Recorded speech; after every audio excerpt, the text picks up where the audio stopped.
welcome to the show.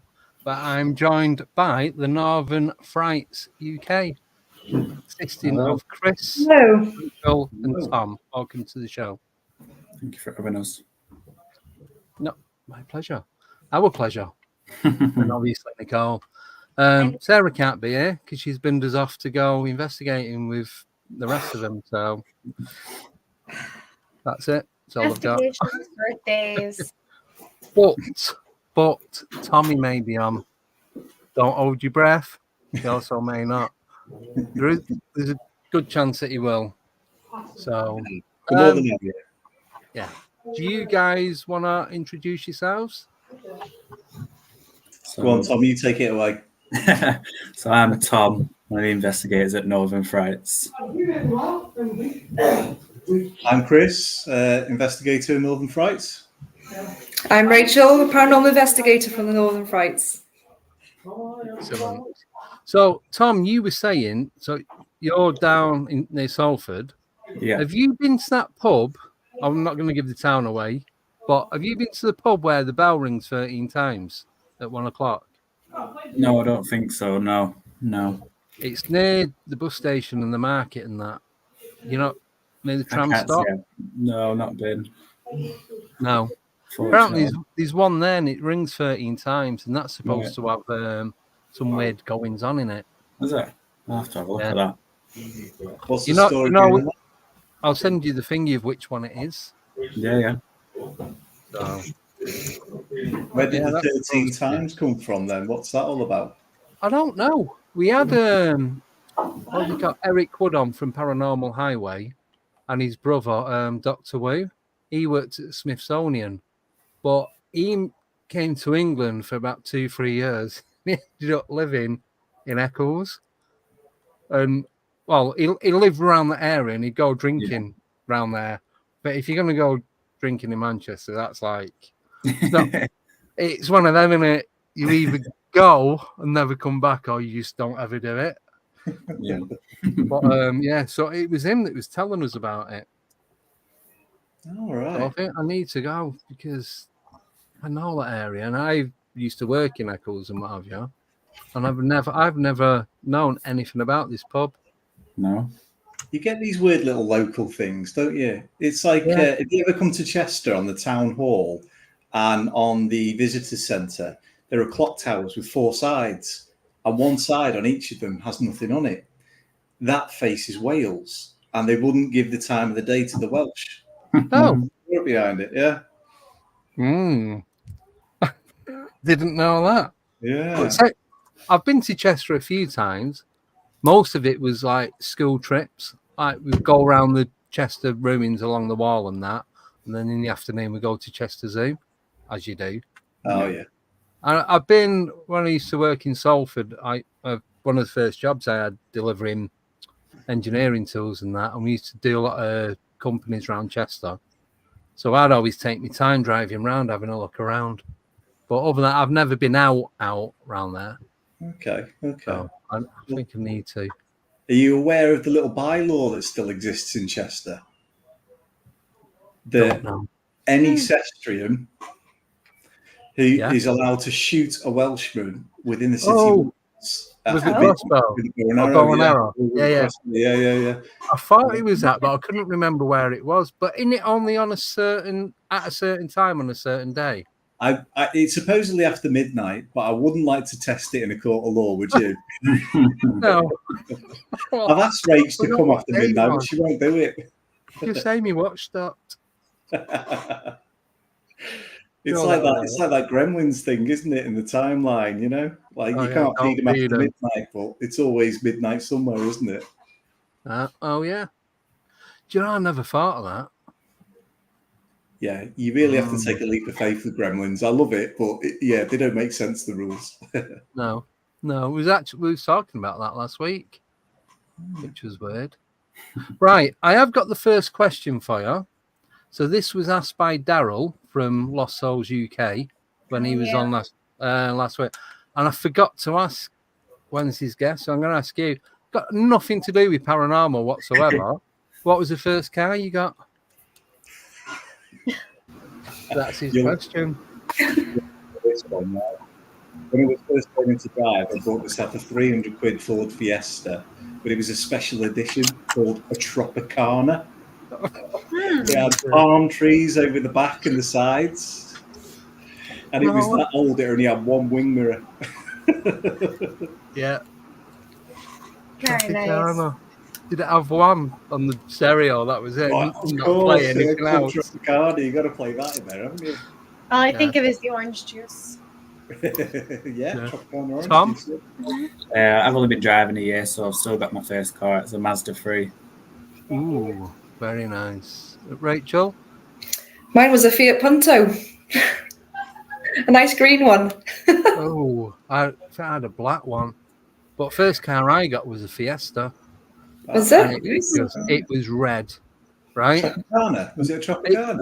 No, I think it was some out of ketchup. And it had. I used to carry a handle of a hammer, but when it wouldn't start, you smack the starter motor to get it going. I think I paid about 100 quid for it. Mine was my dad's old Chevy Silverado pickup truck. Wow, pickup truck for your first car. Yeah. That's not That bad. way, they figured it was safer because if I hit anything, I could just go up and over it. And then take it with you. Yeah. It's funny. Is that why you now drive a tank? You still like to drive over things? Mm-hmm. Yep. Right. So what? I know I do try and avoid these questions, but what? I was going to ask what got you into the paranormal, but how did you three get together? Chris tells this one best, I guess. Yeah. We kind of all met through a love of the Haunted Hotel in Chester. I got to my late 30s before I actually knew there were other people around that were really into the paranormal, and like there were actual groups that you could go with. So when the hotel, I got wind of the hotel opening, I thought, wow, this is a bit of me. I'm up for this. So I was obsessed from the start. I was going all the time because I lived nearby, and every time they had like a Halloween party or any kind of social event, you go and you just meet people, don't you? Yeah. And I met Tom and Rach through that, basically.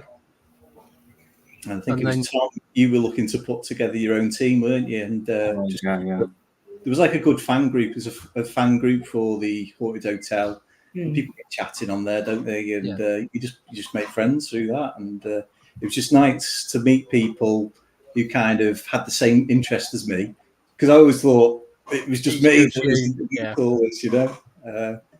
But like ever since I was a kid, I'd read everything I could about like ghosts and UFOs and things like that. I was the only person I knew that was into all that, you know? Yeah. So how long have you been together? Officially. Well, I'm quite new, aren't I? You two started before I came on board, wasn't it? Well, we kind of like penciled it, didn't we? We got like, obviously Tom came up with the name, I helped with the logo, and we really got started in probably September time, something like that. But then the first time we filmed, Rach was there and we talked to her about, you know, coming on board, and it kind of came from that, didn't it? It was Chirp Hill, I think it was our first episode. So, So you've not been together long then? Not too long, no. Not even a year, no. Well, I started the channel, I think it was April last year, but it took a little while to sort of get things going. Yeah. No, I found that. So Tom, did you find it a struggle trying to create a group to go out investigating? Yeah, so I originally wanted to do it with two of my other mates, but, you know, life's busy in it and just didn't find the time to sort of meet up on that. But and then like Chris said, met through the Haunted Hotel and that, and then it's been a little bit easier, I think, to sort of get going out with Chris and Rachel. We've done a few investigations in the short time that we've been together. Yeah. So do you guys document everything that you do? Or do you ever just go out and just think, let's go out, don't do any filming, and just take as little kit as possible and just see what we get? We take a little bit of kit. We try and get as much as we can. You know, professional video makers yet, but you know, we try our best and put out an episode. Having the right people is really important in a group. Do you guys like all have your own kind of separate roles, or do you all do everything? It's all a mix of everything, yeah. It's worked quite We well. like to share it, don't we? We like to kind of like rotate who's doing the editing, who's doing the voiceovers, that sort of thing, and get everybody involved in every episode if we can. Yeah, just work together. Yeah. Good. Brings different styles, I think, as well to different videos, you know. Maybe keeps it a bit fresh, I don't know. Yeah. Everyone's got a different editing style. Yeah. Yeah, that's it. So if you all bring a little bit to the table, you give other people ideas and you bounce off each other, don't you? Yeah, definitely. Yeah. Someone was going to ask you, and it's gone. Tom, have you ever been to the church in Monton? Is it the one side of the canal? I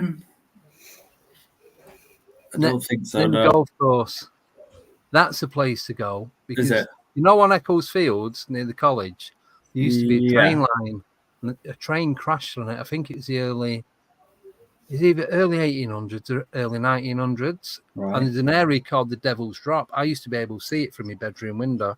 Yeah. And apparently the devil jumped off the bridge as his train went past. And it all collapsed, and there's like big train wreck. You can still see wheels embedded into the side of the stream near the golf course. Right. But a lot of the people that died on that were buried in the church at I'm sure it's St Mary's. Right. No, I've not been that way. Have you not? I've been through Monton, but I don't think I've noticed. Yeah. You know where the bus stop is with the clock tower, and there's a church just on the roundabout. Yeah. If you go right towards Swinton, you can do a left down to Winton. It's just that church set back on the left-hand side. Right. Might be worth a look. Yeah, you never know. We're always looking for new venues, so it's worth a look, isn't it? Definitely. Then you got the golf course at the back, and apparently there's been hairy man sightings on there. That goes right through to Chatsworth in Worsley, Joe, where the White Horse is. So, yeah, apparently there's been a couple of sightings on there. It weren't me before anyone says out. Might have been Tom. Did the sightings stop after you moved down south? Isn't that weird? Yeah. But I only heard about all this after I moved away. So a lot of the stuff that was happening around Manchester in the northwest, I'm like, I should have stayed. Why didn't no one tell me any of this beforehand? And then moved down here and there's nothing happening. Bits, but nothing exciting. So what's the furthest you guys travelled to do an investigation? Probably the other week, weren't it, when we went to Welshpool, I think. Oh, and you guys have been to the Haunted Museum, which is down in the Midlands, isn't it? Yeah. That was definitely the furthest because I got caught out. I got myself an electric car, and it was the Easter bank holiday weekend. I dropped Rachel off in Wrexham, so we've gone from Stoke to Wrexham. I was heading back to Chester, needed to charge, so directed to the nearest place. Got there with like a mile left on the counter, and the place was locked up for Easter. So I was I had to get towed. I had to hold on for my life on the way home. Get out and push it. I was like, because it's electric, it's really fast as well. So you're like this. I'm a very safe driver, Andy, but the way Rachel tells you, I'm not convinced. Not convinced. So you just mentioned the Haunted Museum in Stoke. So we had Russ Bevin was on Wednesday. Do you know him? Yeah. He was talking about that, and he said that's the place. If you want to go somewhere, that's where you want to go. We did have some activity there, Rach, didn't we? Yeah, we did. Yeah, but we picked up more on the camera, didn't we, rather than in real time? So it was quite good that we reviewed the footage because we had so much weird stuff that we didn't even know had happened. So who reviews everything? Do you take that in turns as well? Yeah, I think we do. Yeah. Yeah. It depends who's doing the episodes as well, I guess, isn't it? But if Mm. we've got separate cameras, like Chris will have his camera and Yeah. I'll have my camera, we'll kind of just help each other out that way and look through each other's footages rather than just giving them all to one another, because it's quite a lot to go through, you know what I mean? So yeah, if you're all recording, it's yeah, don't you? yeah. So we kind of just review them together, really, so it doesn't put too much time on the other person. It's always Yeah. worth having different cameras rolling, because especially at the Screaming House, all of us caught something at different times. There's one where we get a clear woman's voice and it's on Tom's phone, but you didn't hear that voice on the camera I was carrying at the time. Ah. It just makes you realise that all the time you're filming, if you're just not in the right place at the right time, you can miss these things. Yeah. I suppose it's like you said, it depends where you're standing as well. Yeah. If you, even 5-10 foot away from each other, and you can miss something. Yeah. Mm-hmm. Absolutely. So if you could go anywhere in the UK, where would you go to investigate as like a stay over? Ancient Ramins on the list. Is it the Skirid as well? Is that one? Yeah. Yeah. Yeah. I'd probably say. Yeah, we've got quite a bucket list going, haven't we? So we'll get around them all. There's somewhere, I don't count myself as being very sensitive or clairvoyant or anything like that.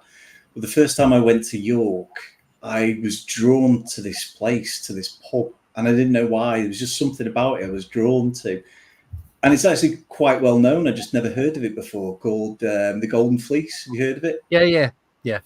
But there was something about that place that drew me in. So before I knew it was haunted, before I'd spoke to the bar staff, and they, of course, were happy to tell me, show me pictures, and they've got a book behind the bar. I felt something about the place. So I would love to go there and do a proper investigation overnight. There's a friend of mine that's with Haunted Britain Investigations. Yeah. She's been, and she tells me it's well worth it. It's somewhere I'd love to do. And I love York anyway. York's a great city. Yeah. So I've never been up to York. I've always fancied going. No, lovely I've been place. through work, but I've never been to go out and have a look about. I always tend to go when I do an investigation. I'm outside. I've only done 3 inside the building. One at a friend's house. One at my mate's gym, because he swears blind it's haunted, but didn't really get any. Did a pendulum session. And speaking to this woman and a sister that apparently drowned, and then I looked back on the history of the area, and there was a lake there. So right. Okay. I need to go back there to find out. And they said, explain where they were buried. It's in North London, and then the one an old shop in Northampton town centre, but nothing on that one.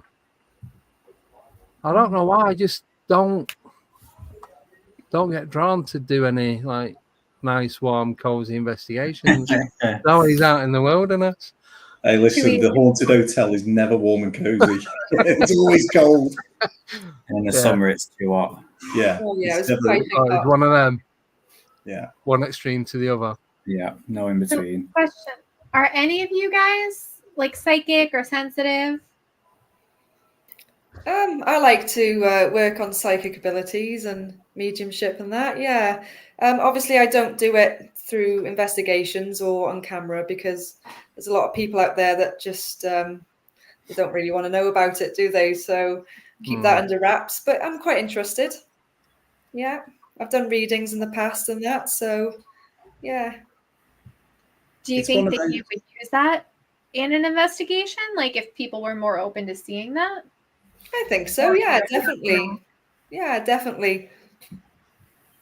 It's one of them. I'm always going to Rach now. Are you getting anything? I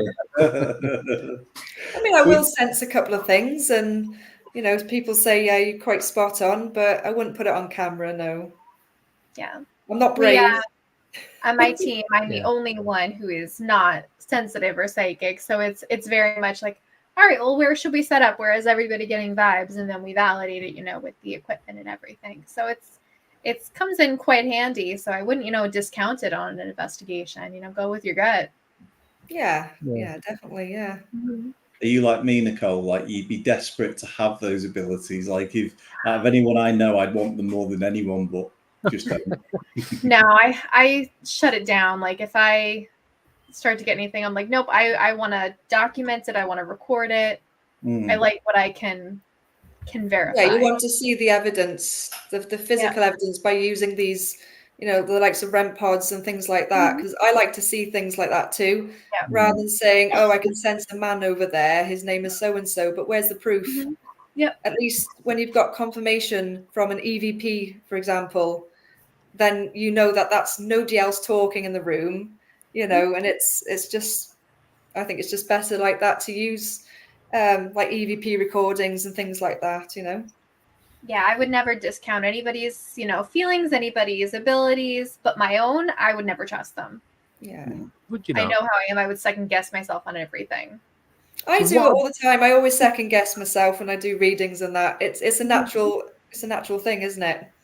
But when you get that gut feeling, whether it's negative or positive, do you not go with that? This is to all three of you. It's one of those, like Rach says, if she gets a feeling, or if any of us like get the kind of feeling, you don't want to go on camera saying, I've got this, because you can't make that up. I could easily make that up. You want to have something you can prove, like a REM pod, like a EMF reading, maybe even like a spirit box, like a voice coming through, something like that. Something you can record and document properly. You can't dispute that. You have that on camera. I could sit here and do a full Derek Acora telling you about Mary and what she used to love. Well, that's all in my mind, isn't it? That's all. It's all in my mind. There's nothing to back that up. And I don't want to be that person, I'd rather have something concrete that you can show to the audience. Yeah. Tom? Yeah, it sort of happened on the last investigation we went on. But it was before. Was it before? It might have been whilst we were on like a tour or something, and we're coming past this room. I said that room just feels a bit weird. And then when we went into that room a bit later on, there was like, oh yeah, this is one of our hotspots. So I don't know, but I don't see myself as overly sensitive. But do you know, like sometimes your hairs stand up on the back of your neck, and you just pick up on different energy. Yeah. So do you guys like to go in blind, or do you want to know a bit of history before you go there? I know sometimes you can't help it if it's like everyone's going there and it's been on the news and that forever. But if you go somewhere new, do you want to know before you go?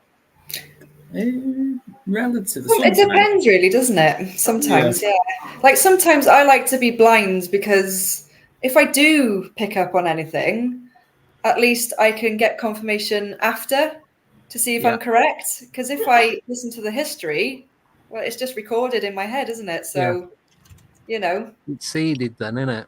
Exactly, yeah. But at the same time, it's nice to know the history because then we can talk about where we are and who resides there. It depends who you're working with. If you're working with a medium who doesn't want to know anything, then it's a bit hard. But I suppose the medium can just stay out the way while we find out the history, and then the medium can come in and we can confirm. See, I've said like the idea of me and Chris maybe reading up on history, and then obviously Rachel, like she said, be going in blind or whatever, and then obviously if she did pick up on anything, that me and Chris would be able to either verify or not. You could be is it Ian Lawman, that guy? I'd be up for that. You could be in the back of the car and getting this. Eat your heart out. Sometimes it's difficult though, isn't it? It's like I like to go in blind. I like to know that there's activity there, but don't tell me who or what it is that's going on. Then if I pick it up, then it's legit. I know it's easy to fake that as well because I could say I haven't got a clue, and I've got a list in front of me of everything that's gone on. Yeah, you could have Googled it beforehand. Yeah. But I genuinely don't. I don't. Nothing. I just don't want to know. I can't help myself. I'm like that kid on Christmas Eve feeling the presents. I love to research, to have a look what I'm going into. I like to do that research, but I don't always like to share that research with everybody. Probably until best. we start getting this stuff. Yeah. Good idea. Yeah. So when you go out investigating, do you I'm struggling with words tonight, like every other night. He's not even drinking. You have it. I've not even had I've had orange juice. That's it. Do you ever, like, if you're setting off to go to a certain location, do you all drive together, or do you meet up, or is it a bit of mix? Bit of mix, yeah. Yeah. Last one we did, I drove to Chester, and then we drove from Chester in Chris's car to Rachel's, and then down to Welshpool. But depends whereabouts it is, I think.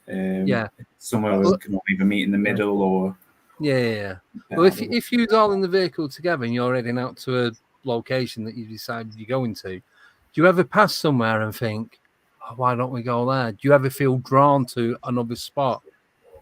And have you ever done that? Well, I drive all around a lot for my job. And I'm always in sort of like Whitchurch and I don't know, just random little places where I see an abandoned building or a rundown looking building, and I'm like, I need to remember where I am. Or heading over to Buxton and stuff like that. There's loads of like massive farmhouses that look like they're all having works done, and I think it'd be good if we could go in there, but probably get chased with a shotgun or something. I know, that's the thing, isn't it? Because I'm the same. I drive all over the place. I'm like round Essex and Cambridge and Peterborough. And you're out in the middle of nowhere, and you'll see like not a farmhouse, but like the barns and that. It's like, there'll be a dog man living in there, something like that.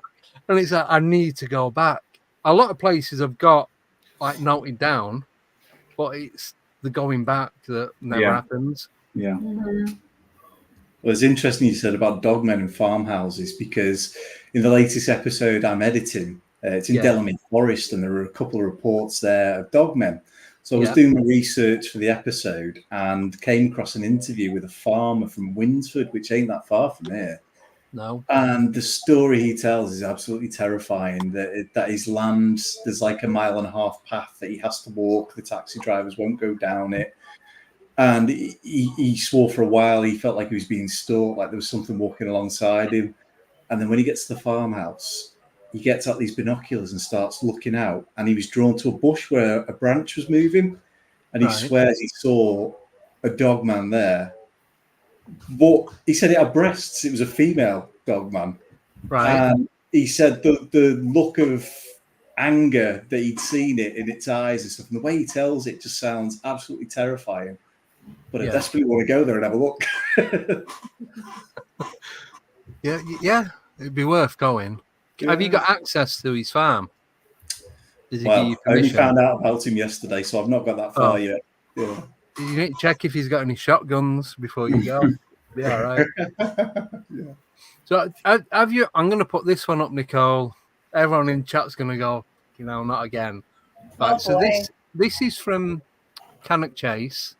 A guy in America sent it me a couple of years ago, and he set up a trail cam because he had some goings on his farm, like cattle and that being disturbed. But why is Nicole looking away? So I've not got all the pictures anymore. I've only got 2 of them. One of the originals and a zoomed in one. So there you go.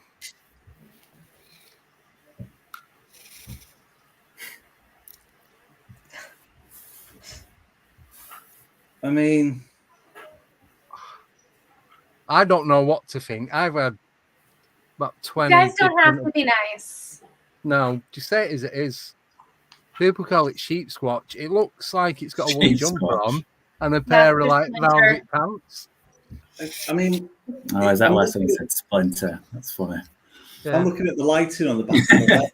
It just doesn't look it doesn't look right somehow. Like, no, it looks very posed. There. Yeah. But in one of the other pictures, the top half is like shimmering, and the shadows moving with it, and the light and the shadow, everything's in proportion. It's it looks like the mutant rat from the I was thinking the same thing, Splinter. Yeah. Or even Elf. It doesn't it? All he needs is a tail. Yeah. But apparently this was near Sletty Mill, around that area, and he got 3 pictures of it walking across his yard. Does he have a video or just stills? No, just 3 stills from a trail cam. I always think even if we saw something that was real, something like this, maybe you'd think it was fake anyway. Yeah. Even if it was, definitely 100% real. But... Wearing Crocs. Wearing Crocs. No. Shh, we're not talking about them tonight. Yeah, so that I was waiting for the guy because he had contact with the farmer to get the backstory, but I never heard anything from it, so I don't know. I mean, I can't 100% discount it, but I'm leaning towards it's superimposed kind of thing. I could be wrong. Yeah, I think it's a bit. It looks the legs look like they've been drawn or painted, like penciled. I think it looks painted. Yeah. It doesn't go. The top half Doesn't look natural. No. kind of looks real, and the bottom half pencil drawing. And that's all I've got from that. Nothing else. It's interesting. Yeah, it's something. Put it that way. I'm not going to lose any sleep over it, though. No. Put it that way. No. So even though you do the paranormal, are you into? I know you say you like into UFOs and that.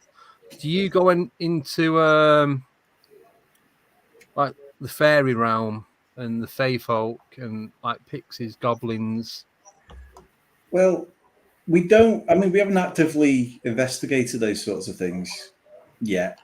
However, I have done research in the past on things like that.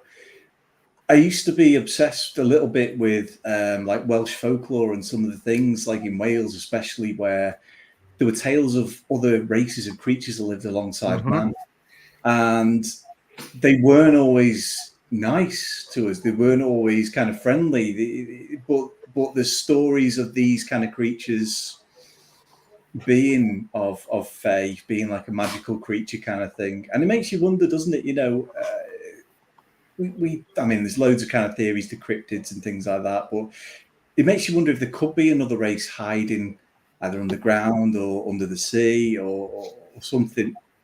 Who's to say? There's lots of places we haven't really explored yet. Maybe that's what we should do, guys, is get a big submarine, go deep in the sea, go looking down the Titanic, you'll be all right. somewhere. Yeah, just get a big, I mean, I've got some family members who have said that they've witnessed fairies and things like that, and aliens. Yeah. See, I think I've seen one. Nuts, but I think I'd seen one about 3 years ago. Yeah. Long story short, went to Shropshire on an old train line that used to go from the power station. We're walking along it, and someone come out it was like, I think it was November time, so it's pitch black. We only had like head torches, and there's a bit of street lighting from the housing estates either side on this particular bit. Now this bit's from a video, and I just got a still from it because this is what it looked like. It just come out of the bushes on my right hand side and like flew off in the direction that we were walking. But the way it moved was like a dolphin, at the top surface of the water, like just doing that, but couldn't see its face. But if you look at the legs on this, it's like very twiggy, like bamboo. It didn't have a wide body. It definitely wasn't a bird or a bat. I know what birds and bats look like. I'm not stupid. He says, claiming to see a fairy. But just the way it moved, how it moved, and the shape of it, even though I only got to see it for a couple of seconds, I thought it was a giant stick insect. Yeah, I can see it. So did you say that image came from a video so you can see it moving? So that image is from a video that's on YouTube. There's two kids and the dad was in the garden messing about, and they go to the bottom, and one of the kids says something about, "Oh, let's go and have a look at the fairies." I think I might in see the that tree. So I don't know if that's real, but Mm. that is what the one I see, and that's what it looks like. And its back legs were crossed over like that. Mm. Do you like when you sat down and you just cross your legs over? It was Yeah, like yeah. that. It was like the knots for the knee. It was weird. It was only about 8-10 foot away from me when it flew out. So as it flew, and then it just went, it was gone. Wow. I mean, it's interesting you say it came from a video, because you can look at an image like that and argue that it could be pareidolia, it could be branches overlapping, or something like that. But it's come from a video where you can see it moving. So that's quite compelling. That's interesting. Yeah. Yeah, but this one, it's actually, you can see it moving about like a hummingbird, because of how, like, the way a hummingbird moves, because of how small they are, and it like darts about. It's in this video, that fairy's more like that than flapping about, I suppose. And can you see wings? Well, can you see wings in the video? Yeah, but you can see them on this. I'll try and find the video. So if you look, you can see like a grey scaly bit, like left and right. That actually flies about. I can see the long legs, and then you got the knee bending, and you got the foot, and then you got the torso, and some sort of kind of dark shadow where the head is, and then the blurry bits in the background could be the wings. Yeah, you know, like actually it's hard to show down on this. Yeah, it's very interesting though, because you've seen it, so you know it's not like you've just took a picture and it's twigs or something. You've actually seen it move, you know, so it's quite. See, that's what I'm saying. To be fair, you know, that video could be fake. I don't know. I wasn't there, but that's the nearest thing that I can find that looked like what I believe I saw. And we've gone looking for big cats. Oh, didn't see one. Yeah. So a fairy will do. But no, it's just. So I've always wanted to believe in all these different things, that they all exist. It'd be amazing if they did. And I know, well, I don't know. Some of them don't. I believe some of them don't. But are you? So here we go. Bit of controversy now. So what side are you on? So are you one of those? Are you one of those that believe like it's all ghosts, it's demons, it's this, it's that, and these other things don't exist? Are you on the bit of, well, why can't everything exist together but not at the same time? I'm very open-minded. I'm not quick to believe, but I will always look into it and make up my own mind.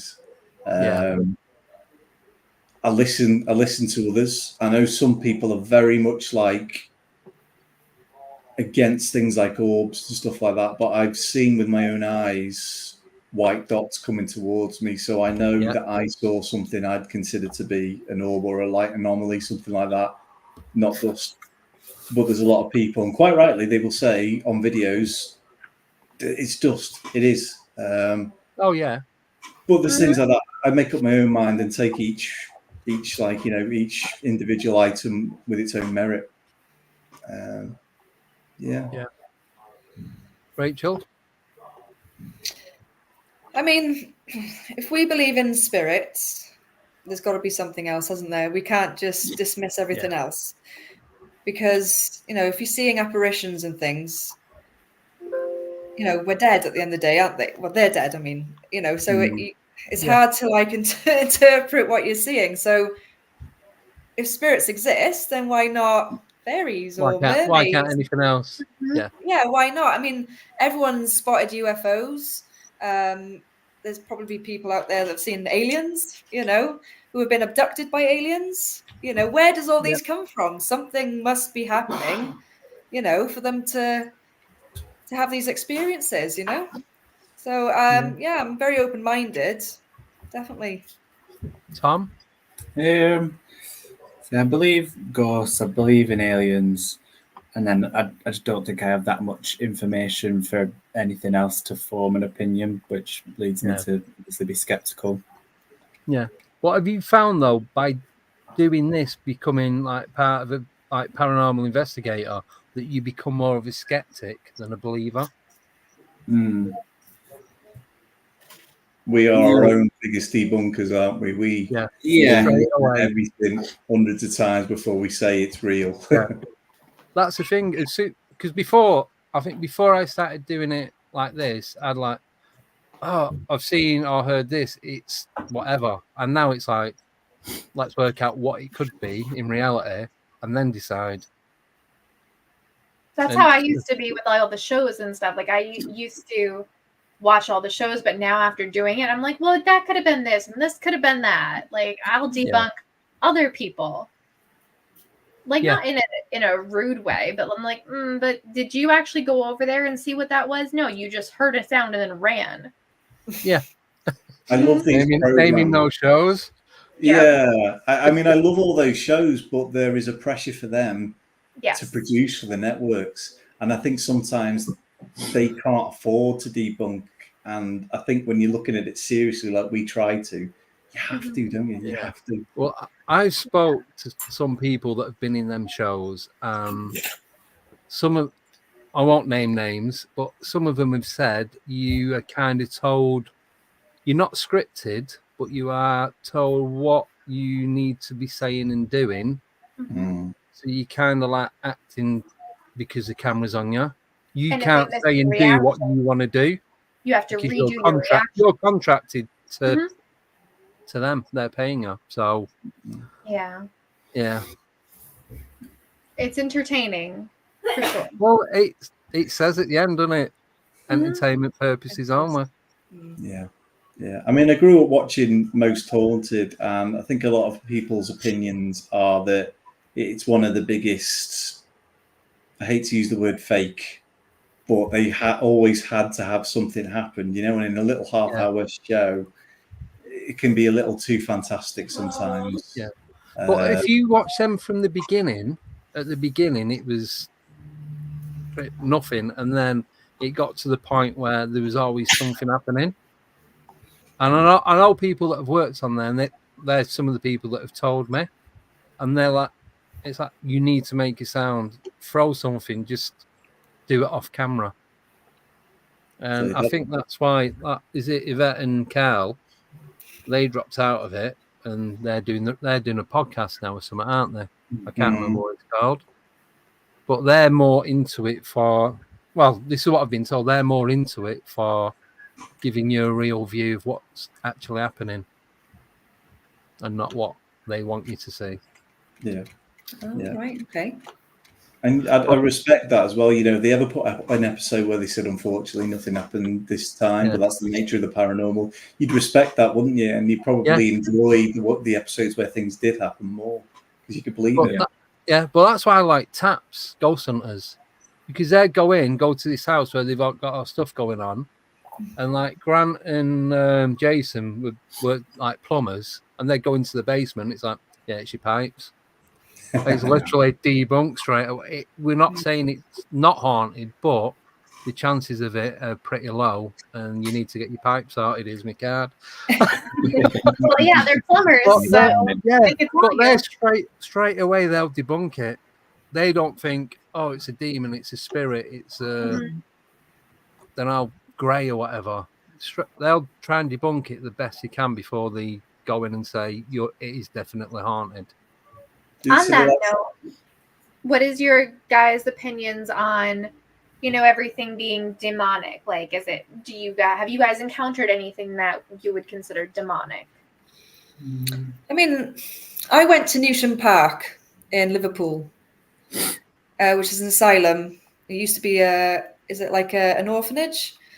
And I was telling Chris about this, and Tom a couple of weeks ago, and we were in they call it the laundry room. So I was with an events company as a guest, and I was sat next to a host and a few of us, and there was these kind of two red dots. So I was looking around for about 10 minutes thinking, what the hell is them red dots? Like as if there's like a reflection of a light or something. So I go to the host, And I said, look at that over there. And she goes, you know what? I've been watching that for the past 10 minutes. I said, so have I. And it's creeping me out because it looks like someone stood there wearing glasses with light reflections. So she goes, right, I'm going to call this out now. She goes, excuse me, you over there, you with the glasses on. Well, the guest just turned around and looked and went, there's nobody here with glasses on. And she was like, you're having a laugh. Right there next to you. They were like, no, there is literally nobody here wearing glasses. And everyone looked in that direction and they could see these two red dots.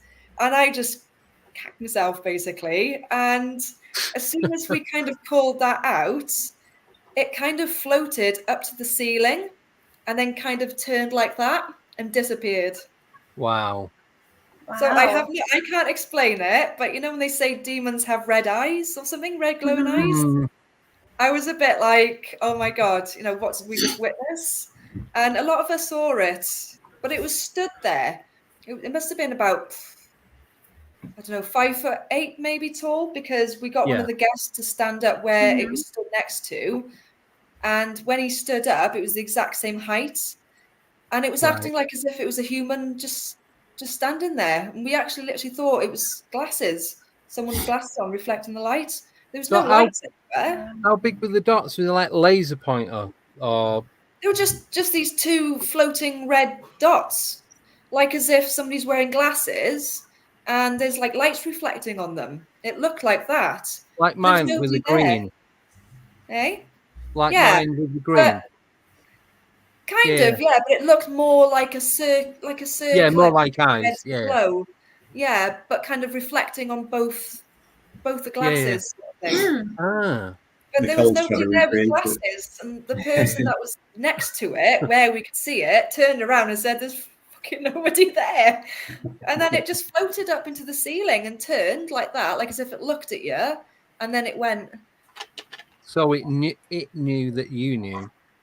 Oh yeah, definitely. It'll let you know, and then when it, yeah, I think I'd have gone as well at that point. Very, very creepy. But I've been there before, and it didn't happen again, unfortunately. And Chris has recently been there, and I told him to keep an eye out. Yeah. So he didn't see anything. But Sadly, it's very good location, though. Very active. No. So do you guys often get scared when you're out investigating? No. I'm too used to it now. The location itself won't necessarily scare us. Apart from 30 East Drive, that had a weird feel about it. But like if you're bound to jump, aren't you? If there's a loud bang right next to you, or you hear a voice or something.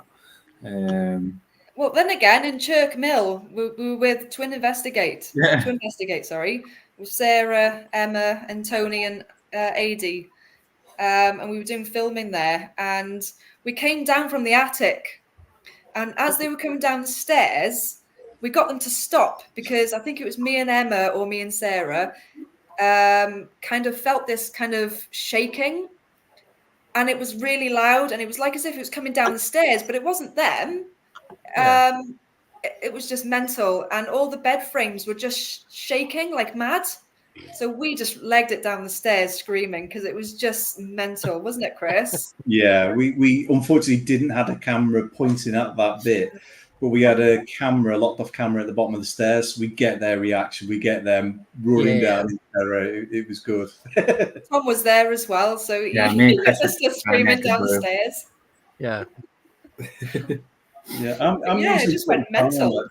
I don't generally get scared, and when stuff's going on, I'm very quick to jump up and run towards it because I go to these things to see something. I want to see these things.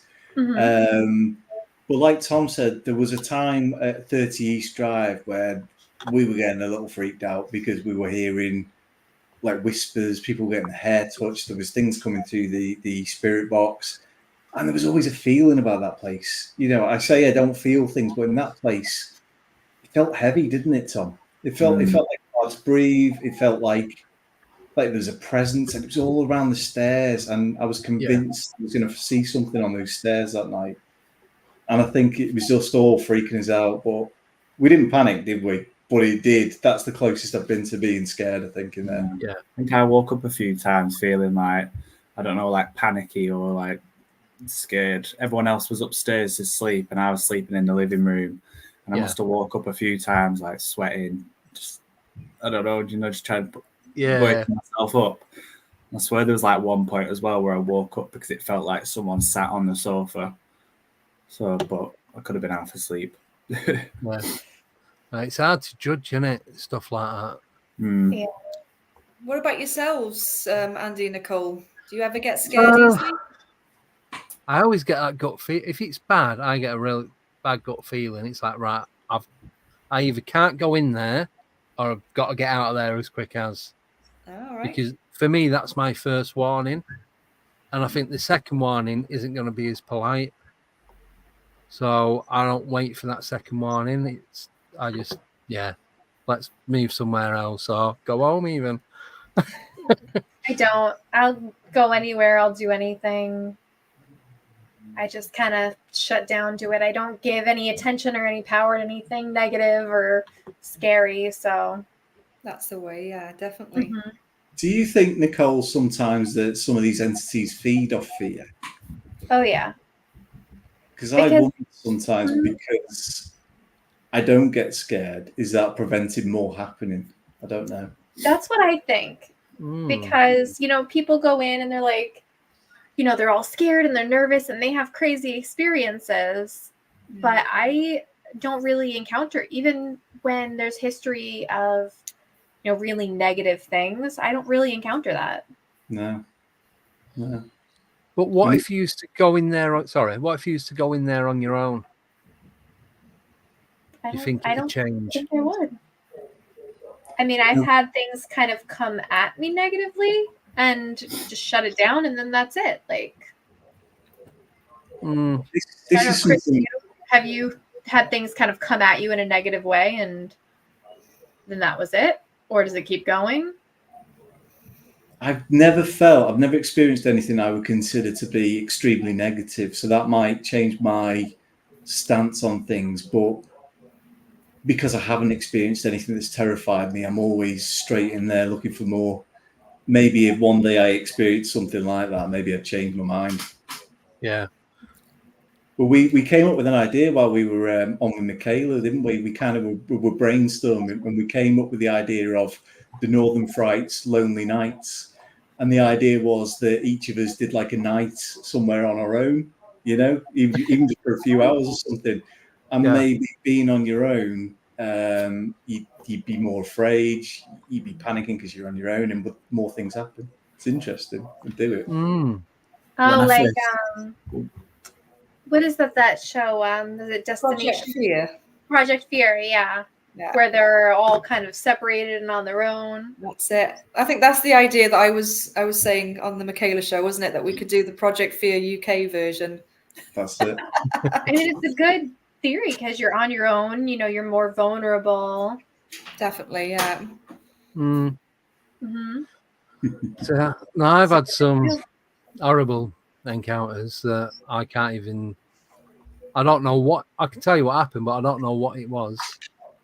I'd say the worst one was growling outside the bedroom window on the first floor. And it was something. So the window would open horizontally, and it has a safety catch, so it'll only open a couple of inches. And it is a croft, so it's like houses all the way around with a green in the middle, and all the parking was around the outside, like residential parking. And it was a corner house, and the growling was right up at the window. I'm sat probably about 2.5 foot away from the window, and it was like not a little dog, not even an Alsatian, something the size of a bear was growling under the window. And I knew if I'd have opened the window or put my hand out, that was it. And I'm sat there laughing because I didn't know what else to do. And the other people in the house could hear it as well. And none of us would go anywhere. And then it lasted about 2 minutes, and then it just stopped. And I still did not look out until I had to go out the next day. Didn't even want to know what that was. But it was a really deep guttural growl. I've had growls as well. Like a bear dog. Yeah. That's all I can put it down to. It was awful. Where did you have growls, Rach? Penryn Old Hall. Oh, yeah, I've been there, yeah. Yeah, and it wasn't like an animal or anything. It was like a proper, like, human, manly kind of growl, like a grrr, like horrible. But it wasn't scary. It was more like, oh, what was that type of thing? It wasn't. Yeah. It was a horrible growl, but you just can't quite get your head around it. It's that kind of feel, Yeah. Well, did Sarah ever tell you about the first time we went to Delamere at night, Andy? Oh, was that a scream? That loud scream or something? Well, that was the second time, I think, and Sarah was kind of like encouraging that. But the first time we went on like a kind of pre-investigation kind of to check it out, the lay of the land and whatever, we'd read up before we went there, and there was the reports of like cryptid creatures, dogmen, that sort of things. And we're calling out to any non-human entities, communicate any way how, you speak to us. And after a few minutes of doing that, me and Sarah in the middle of this forest in the middle of the night heard a massive growl coming from the forest just to our right. And to us at the time, it sounded incredibly loud. And we had another one and then a third one. They got a bit quieter each time, but it was incredibly loud. And I don't know what would make that noise. We had a camera rolling, but the camera doesn't pick it up as loud as we heard it at the time. Yeah. And it was raining, so that kind of deafens it a little bit. But we did catch a noise, which we've enhanced, and that'll be in our next episode when it comes out. Oh, cool. Cool. That was scary. That was scary, being in the middle of a forest on our own. Growl. What would make a growl like that in this country? Did they have wild boars in Delamere? I know they've got them in, what's it called? Trafford. Oh. What's it called? Don't know. It's okay. Somewhere, it's on the England-Wales border. More like a squealy. Okay. Well, isn't that more like a squealy growl, like a boar? To be honest, I've never heard one. I'm just guessing. I just think, but do you have boars in New York, Nicole? I don't think so. You've not seen one? No. I have not seen one. I mean, we could somewhere out in the wild, like that somebody let go, but yeah. Well, if there's anyone in the chat that knows what a wild boar sounds like, let us know. We could work out. If not, it's probably a dog, man. But I was researching like the noises deer make, the noise badgers make, that sort of thing. Badgers growl and bark like a dog. This is it, though. It didn't. The sounds I was found in like on Wikipedia or whatever it was were not the sounds we heard. So do you have foxes? We definitely foxes. Yeah. So foxes scream. It's kind of like a. Foxes scream like people being murdered. In breeding season, they sound like women being murdered. Yeah, they do. You know why they scream? Why? No. Because the male has hooks on his doodah, so it gets locked in, and it can't just retract it at any time. And that's where the screaming comes from. No, they just scream to scream. Like they scream to get the life out of us all. Being murdered. They made a whole song about it. What does the fox say? Yeah, it isn't that. I never knew that they screamed when I was younger, and I heard a fox. And I remember waking my mum up saying there's a woman screaming for her life in the field. And she said, it's just a fox. I was like, that is not a fox. No way. And it was. Yeah. Well, thank you, Jojo. Murdered, honestly. The Jojo said that boars do make a growl, so I'm going to Google what noise. Have there been any big cat sightings in Delamere?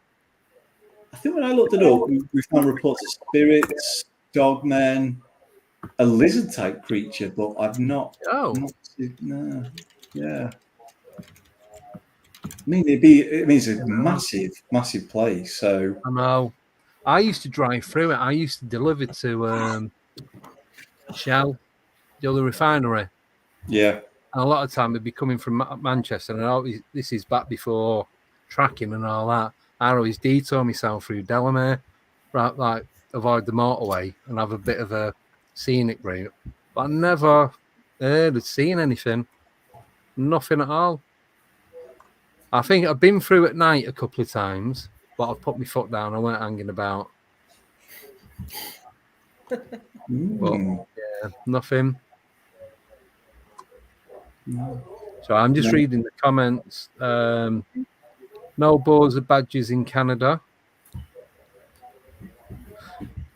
Could it be summer? Could it be summer escaped? Could be. Could be. What? There's no tigers in New York, but people keep them as pets and then let them go. I saw something zoos. Sorry. I saw something not too long ago about in like Victorian times. There's loads of people which had loads of like wild animals basically, and then some kind of act came in and they either had to pay or get rid of them. And people didn't want to kill them or something, so they just released them.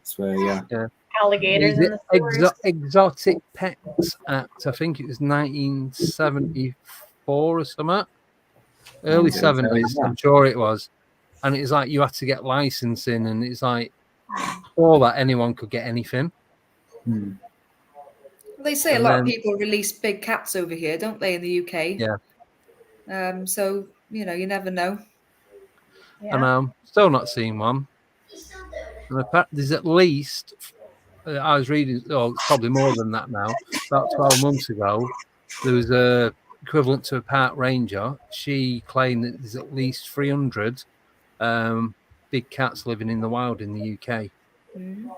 Well, in England. So yeah, well, back in the old days, like about 20 years ago, I'm saying now, like me and my cousin we were walking in the dark basically, and we heard kind of like a cat kind of growl kind of sound, like a wild cat, you know what I mean? Yeah. So we were like, oh my god, it's gonna be one of them wild cats that people have released, you know what I mean?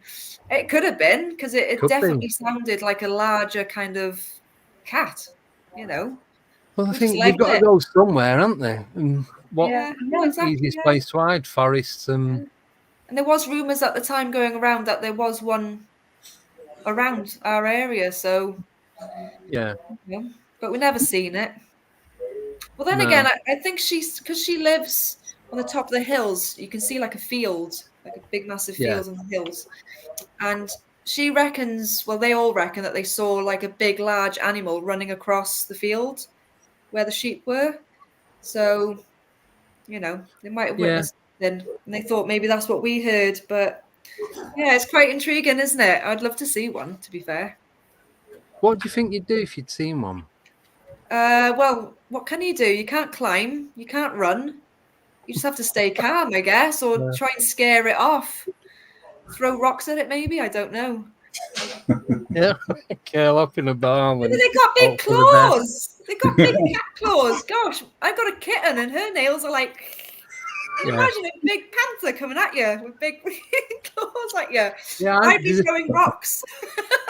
These people, he's not been on for a while, but there's a guy that used to come in from Sheffield, and his mum, I think there was one in her back garden, a big black panther.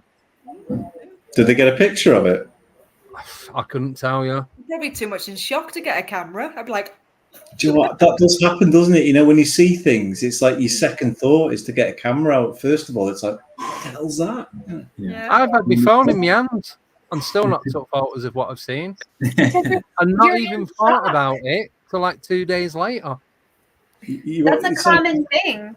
When you experience something or see something, people are just like in awe. Your brain can't process to move your hands to take a picture. Yeah. Your first instinct is to be like, look closer, and can you believe actually what you're seeing, isn't it?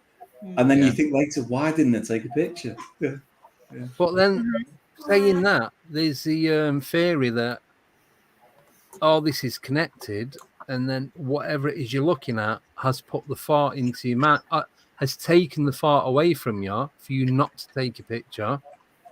And that's why you don't think about it until hours or days after the event. So what's your take on that?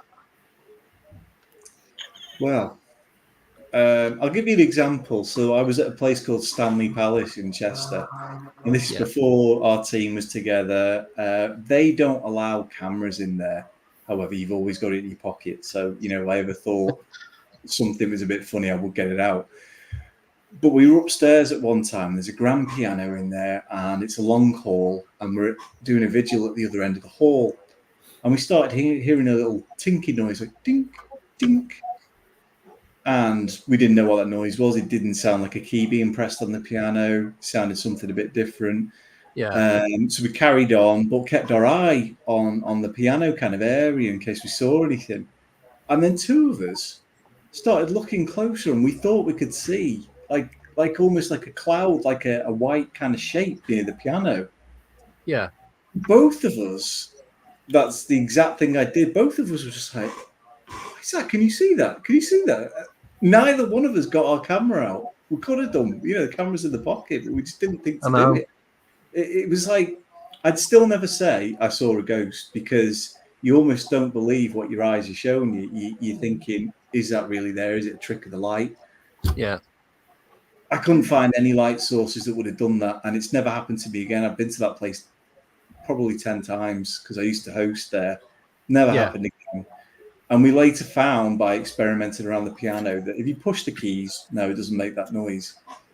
The grand piano lid was open. If you strum the chords, that's the noise we made.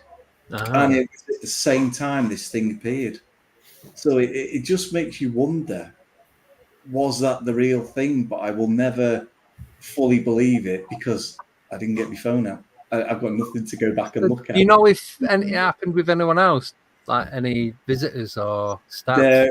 There are, before the photo ban came in, there are videos on YouTube you can go watch of children running down the stairs. There is the picture of a monk around the stairs area, and actually this hall we were in is not far from those stairs. So could it have been one of those child spirits playing with the piano? Yeah, playing tricks on you. So going back to your question, I definitely froze. I definitely did not reach for my camera, and I wish I had done. No, it's I just can't get my head around that. Like I say, in that house where the growling was, there's loads of stuff that went on there. And at the time, I was off work sick because I damaged my back. And it was just every day there was something going on. And not once did I think of taking a photo. There's shadow people, full body apparitions, UFOs, growling, stuff like just moving in front of you, then going back, disembodied voices. Everything was going on. I just got to the point where just stop. Just give me a couple of days. I just want a break from it. And then it stopped for a few days and then start again. Have you been back since? No.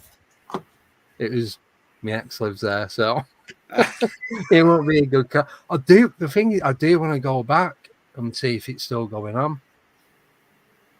Well, Tom's got a story about where you used to live, haven't you? Yeah, I used to live in this house when I was younger, and I tried emailing the owner, to see if we can get a night in there or something. Yeah, but I've not heard back. So going back to what was said earlier about you emailing and not hearing back, but on the door. Yeah. Is it far from where you are now? In Darwin. Oh, right. Yeah. So it's like a 200-odd-year-old Victorian house that's been a care home. It's been like a foster home. So there's a lot of energy there. Yeah. And I'd love to go and investigate that place just for one night again. The craziest thing I had was I got in. All my family was either at work, nursery, school, whatever, and I got in from either school or college. I think it must have been school. And where my room used to be, so you'd go up the stairs, and then there was two rooms which I had basically, and then there was like a half set of stairs that go behind you. So I ran up to the top of the steps to go to my room, but from behind me I heard an old woman go "yoo-hoo" like that. So I always wish I'd either been on phone or for whatever reason recording at that time, but I always wish that I'd either got that on camera or whatever, but no, you just it don't. takes you by surprise is so much like. I think after that happened, I stayed in my room until my mum got home. Yeah, waited till it was clear to come out. Yeah. Right. We're gonna go for a quick break. Well, 3-minute break. Is that okay? Yeah, no worries. Right. This has got a countdown on it, so if you're off on your travels, you should be able to see it. So get your questions in for part 2, please. I'm sure you've got them. All right. I'll see you in just over 3 minutes. Yeah.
And we are back. Oh, that was long enough. No, Chris is still gone. Not quite long enough to run to go. Where is Tommy? Well, I'm glad I didn't bet on him coming on. Put it that way. He's had a lot. Again, he did say, what, 9 o'clock? 9, half 9? And he's definitely not hanging around the bottom. He's probably gone to a birthday. He must have done. Probably. Yeah, that's what he does. He paranormal birthday man. That's what we'll call him from now on. Got a couple of questions for you. Do you want to do the first one, Nicole? Yeah. I'll pop it on or not. There you go. This one's from Baby with a Laser. Is there any paranormal stuff relating to Helsby Hill? Helsby's not far from me, actually. I'm aware that there used to be a hill fort up there. So we're talking Stone Age man up there, and there's still a bit of a hill fort. So that'd be an interesting place to try. There's another place I've been to called Edisbury Hill, which is near Delamere, actually. That's another old hill fort. And you got to think with these kind of stone buildings, I guess they're very basic buildings, like, you know, the walls around them and the age of them. If you buy into the stone tape theory, there could be something there. Trouble is, they're outside. A lot of the stone and the rock is still there, but they're outside places. And we know from doing Delamere and places like that when you go to these outside places, it's too much noise contamination. I'd still love to go there, though. It's a lovely walk, Ellesby Hill. I've been up there. Yeah. Is that the one where you go in towards Ellesmere Port and that, and that big, like, looks like a cliff edge comes out and then goes in a bit. Yeah. So you come down the M56. If you're heading towards Chester, it's on your left-hand side. You've got Frodsham. Yeah, and the refinery and everything's on the right, isn't it? And that's right. Yeah. It's very far. Because when I used to drive past that, I thought that'd be a nice place to go camping. And investigate. You can drive nearly to the top. And park can you? there. I thought you had to park near the bottom and then kill yourself trying to get up. No, because my youngest, I've taken him up there as well, so if he can do it, you can definitely get up there. Yeah, I don't know about that. I'd definitely have to drive. Last thing you ever do. Next question is from Roger Blair, and he's asking, do you ever think of coming over to the States or Canada to do an investigation? Have you got any plans to do that? I'd say we're very early days. It's not something we've thought about, but, you know, why not? Be a nice little holiday, wouldn't it? Yeah. If you was going to go, where would you go? Top of your head, first thing. In the States? Yeah. Mm-hmm. We've got a friend, haven't we? Heather, who lives in, is it Iowa? And she told us about the, you knew the place, didn't you, Rach? That axe murder place. Yeah, I wanted to go there. Yeah, definitely. The axe murder house. Vasilla? That's it, yeah. Yeah. There's another one. Is it Lizzie Borden? I think that's a different state again. Lizzie Borden House. Yeah. The Winchester House. I'd like to go and tour. That would be really cool to investigate. Yeah. Make sure you don't fall out any doors to nowhere. Yeah. Have you been there? Sorry. No. Have you? No. Oh, anyone? No. Have you been? No. Nope. No, I've never been to any of them, but you know, you watch them on the telly, so you know, it's quite interesting to what people have had at these locations. What about these asylums in America? Is it Penroost? Penhurst, yeah, they're having a big Paracon this weekend, actually. Penhurst Paracon. Ah, that's it. Yeah. Is that TB hospital called Waverly Hills as well, or something like that? Is that what it's called? Yeah, Waverly Hills Asylum. Yeah, so there's quite a few places, isn't it? Really? Oh yeah. Do we not have anything like that here? I know. I'm really jealous. We should be living in America now. You've got to acquire your way in, don't you? You can't book to go there for the night. Wire cutters and you don't get caught.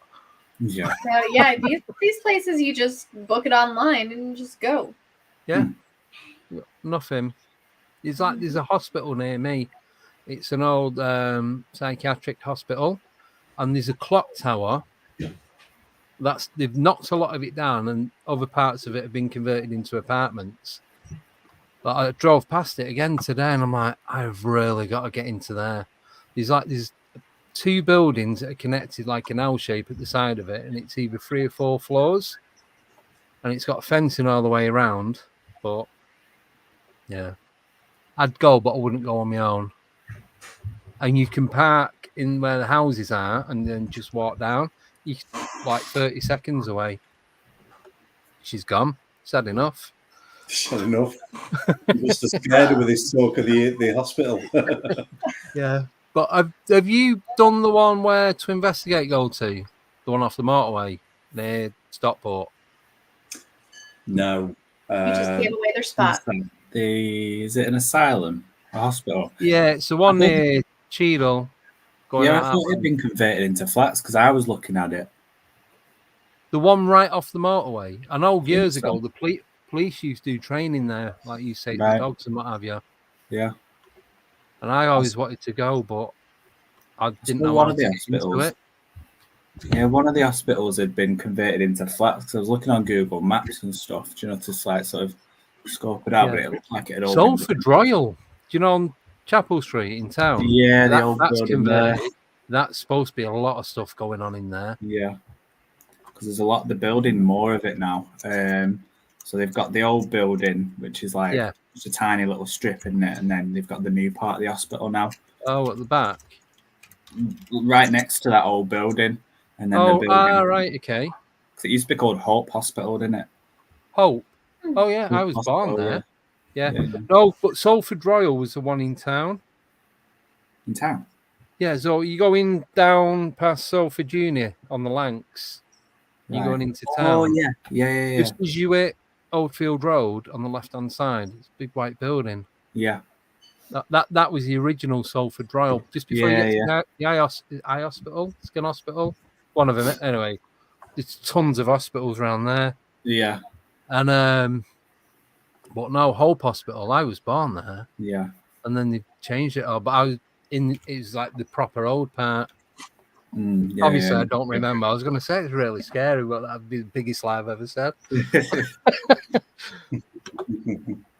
But I've never been to a hospital where I've ever felt anything going on. And I deliver to hospitals as well and clinics and all that. Well, sometimes go for a bit of a walk, but never get anything. Never get a feeling. There's always emotions. Obviously, people dying there, so you've got to think they've got to be a hot spot, haven't they? Yeah, well, you got births, deaths, people with conditions, diseases, accidents, injuries. So you got all sorts of emotions going on. You know where the big spots are? Like nursing homes. Right. Because that's where a lot of people pass. There. And there are a lot of times they're sad and lonely. Yeah. Cheer us all up. Yeah. We investigated a nursing home, and a lot of them are converted from other things like old schools or poorhouses.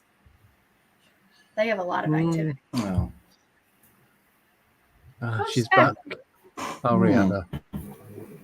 Hello. And you're back.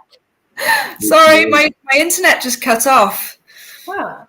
Well, we're just talking about hospitals. Yeah. They're listening to you. That's going to go again. Oh, no. Keeps freezing. Does it? Yeah. I don't know. It's a dodgy network going on, I think. Yeah. Yeah, we was just talking about hospitals and that. The amount of energy and different types of energy that goes on in there. Do you ever get weird feelings if you ever go to an hospital? Or have you ever investigated an hospital? I work in a hospital. Oh, there we go. Yeah. I used to work in a hospital as well. I did, yeah. Interesting. More people in the medical field who are into the paranormal. Yeah.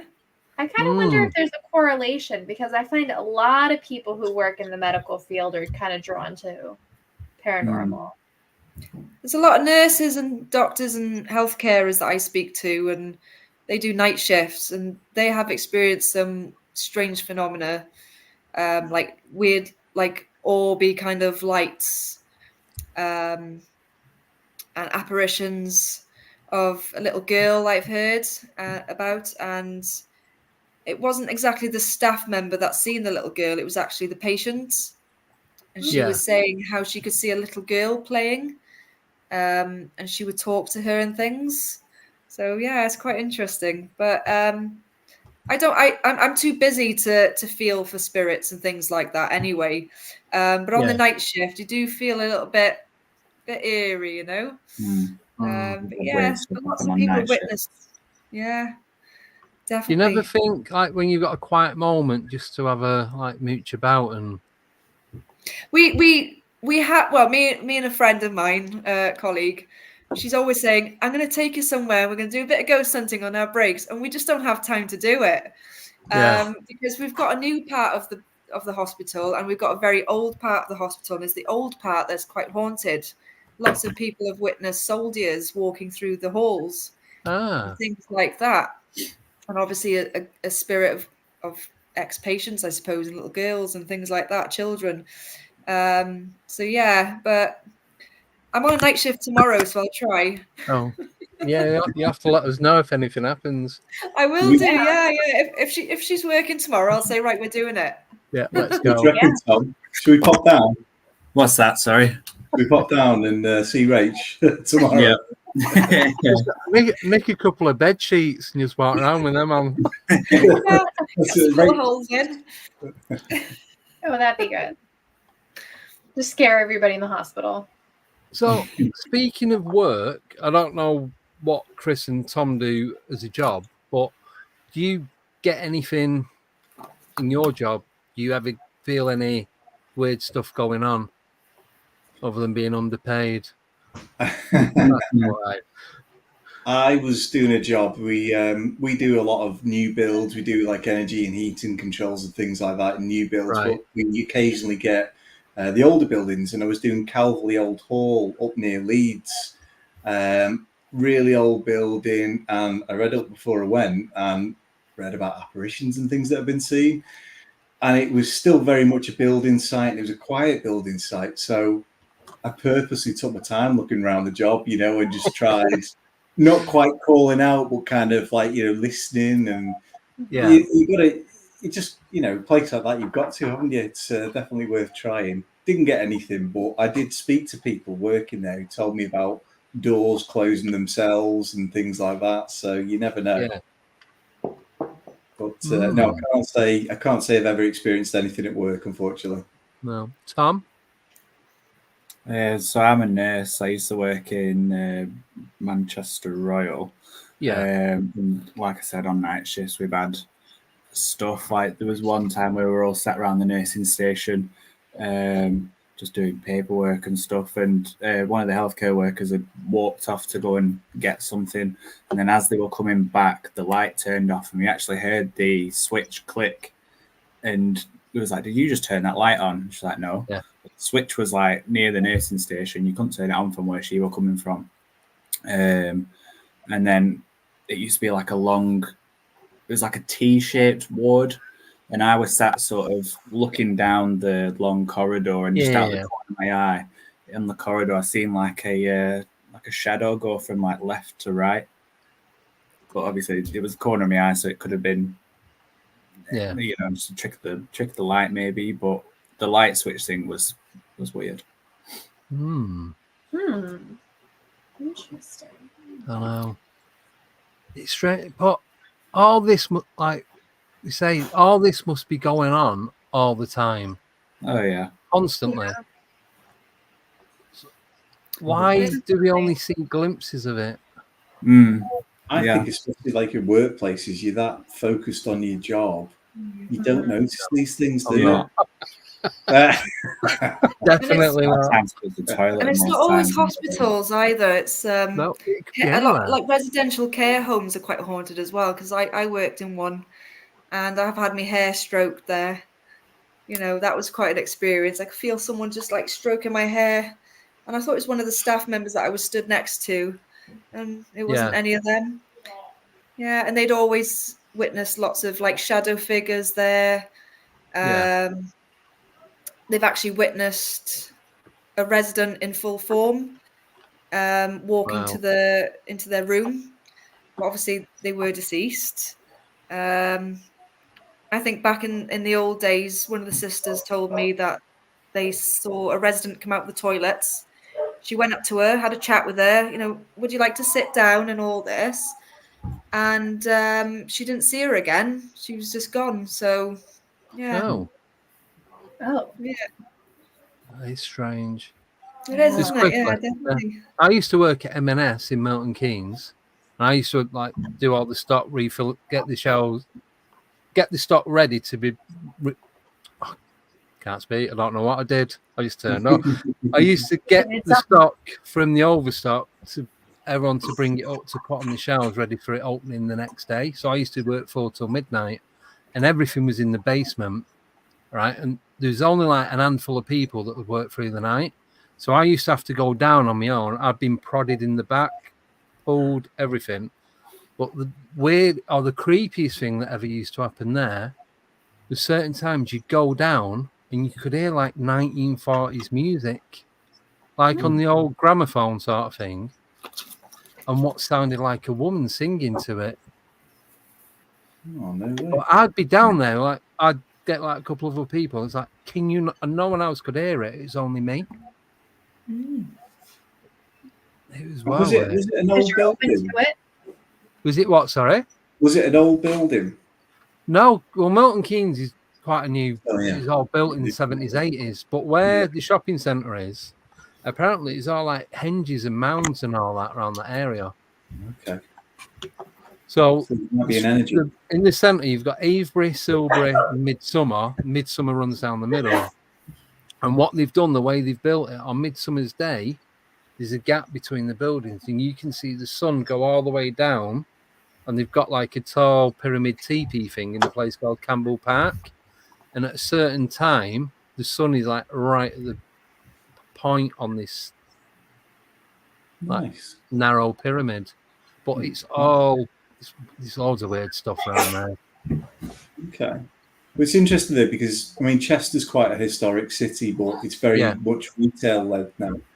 The number of people I've spoken to work in shops that are in like the rows, the historic rows, you know, the old Tudor buildings and that. Yeah. There's a shop, there's Watergate, a bookshop. Yeah. Women that work there told me stories of books being thrown off shelves, and it's not just her that's experienced it. Everyone's experienced it there, you know, and they all talk. And there's other places too. What used to be the Thornton's shop in Chester, allegedly it's linked somehow to the cathedral. I think there's tunnels underneath. Well, there's tons of tunnels in Chester though, isn't there? Well, yeah, I would love to go down there and explore them. I think a lot of them are filled in, aren't they? Or you can't quite get to them. But I'd love to go down there. But the woman was telling me, the story goes that there was a woman jilted. She was supposed to go to the cathedral to get married, and the guy didn't show up or something. And apparently the bride still haunts the place now. And she told me, and this is the manager of the shop told me this, that when they had all the heart-shaped chocolates out on Valentine's Day, they were thrown off the shelves. And I just found it fascinating that, you know, there's no reason for this woman to lie to me. She's not getting anything out of it. She's not selling me anything, you know. And she's giving me these anecdotes about things that have gone on. There was more as well, you know, in the back rooms, things get thrown across. Okay. I just thought it's quite interesting. Yeah. So sorry, go on. These repurposed buildings, they have a lot of history to them. And whatever resides there doesn't care what it's used for these days. You know, they've still got their own thing going on. Yeah. Sorry, I'm just going to get a couple of videos to put up.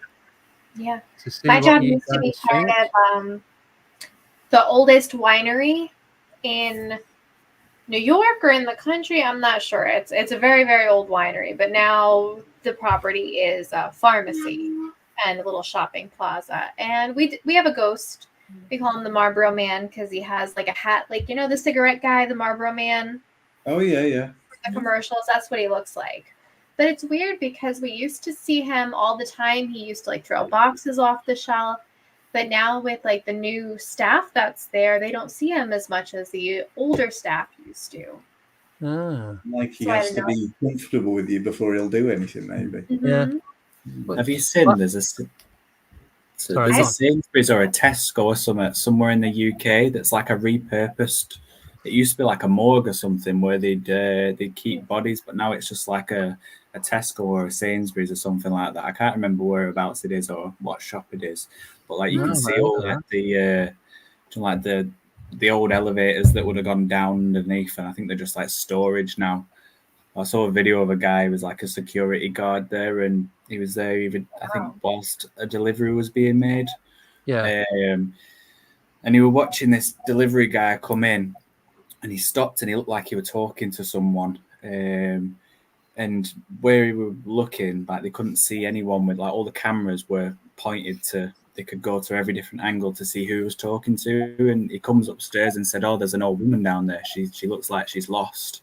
And then they tell him that there wasn't anyone there and show him the footage. And obviously, him realizing that he was talking to potentially a ghost or whatever he saw. I don't know, but creepy. You wouldn't know while it was happening, though, would you? No. You'd think it was real. Yeah. Mm-hmm. Right, I've got 3 videos to show you. 2 of them, one was after an investigation, the other one was on us doing an interview. But the first one, it's from his shop in the shopping centre in Northampton.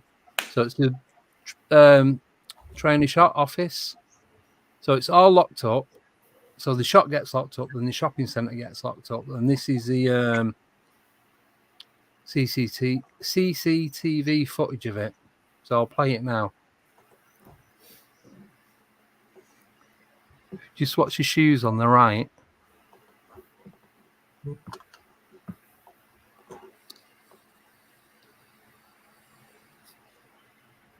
Bloody hell. Weird, isn't it? So if you want it spin, so we know people, Mrs.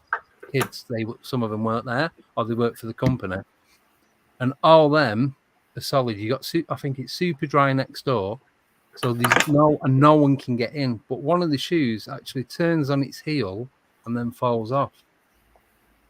You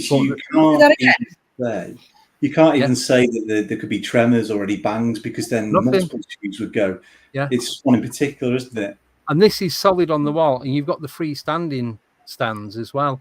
Yeah, and none of them move. So this is pointing from like the front door as you go in, and it's all big glass front. It's like the Arndale Centre, but on a smaller scale. I'll put it on again. But nothing else moves. If you watch that first shoe as it twists, and then it hits the other one on the way down. Yeah. So it's just one shoe that's moved on its own. Yeah. No, there's nothing that could have caused that, is there? No. Nothing at all. Shoes don't move by You themselves like can that, watch do they? it twist and then fall. Yeah. I could get if it just fell off, if it wasn't, if it was just on the edge of something. Yeah. But yeah, that's. But they've gone in the morning, and there's been shoes like scattered about on the floor, and they know that everything's been put away. Same sort of thing, ready for opening the next day. So there's that one. This is the one from the cemetery that I go to quite a lot. This is from about just over 12 months ago. So we could feel that there's something or someone there. This is a bit that I call the FEMA camp. It's just big concrete slabs. It's like outdoor, don't know, above ground coffins. So it's all like rough stone, but then they put the polished granite over the top when they put someone in there. So this is as we're walking away, and we could feel that a presence of something, but you'll see something moving in the middle.